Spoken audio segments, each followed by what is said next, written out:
Streams in the desert, September 24th.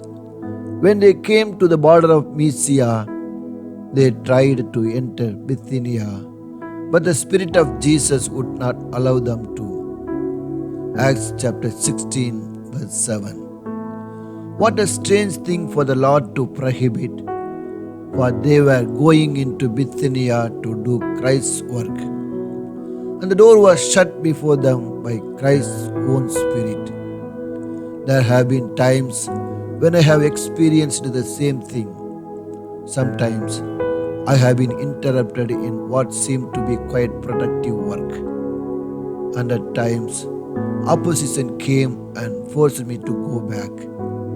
A sickness came and forced me to rest in some isolated place. During such times, it was difficult for me to leave my work unfinished when I believed it was service done in the power of the Holy Spirit. But I finally remembered that the Spirit requires not only a service of work but also a service of waiting. I came to see that in the kingdom of Christ, there are not only times for action but times to refrain from action.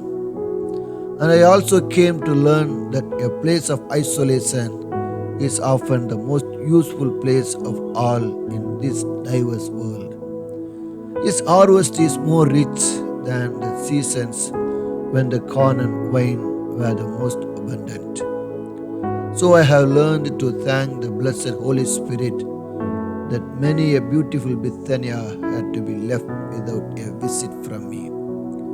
Dear Holy Spirit, my desire is still to be led by you. Nevertheless, my opportunities for usefulness seem to be disappointed. For today, the door appears open into a life of service for you. But tomorrow, it closes before me just as I am about to enter. Teach me to see another door, even in the midst of inaction of this time. Help me to find, even in the area of service where you have closed a door, a new entrance into your service. Inspire me with the knowledge that a person may sometimes be called to serve by doing nothing, by staying still, or by waiting. And when I remember the power of your gentle whisper, I will not complain that sometimes the Spirit allows me not to go. George Matheson. When I cannot understand my Father's leading, and it seems to be but hard and cruel fate, still I hear that gentle whisper ever pleading, God is working, God is faithful, only wait.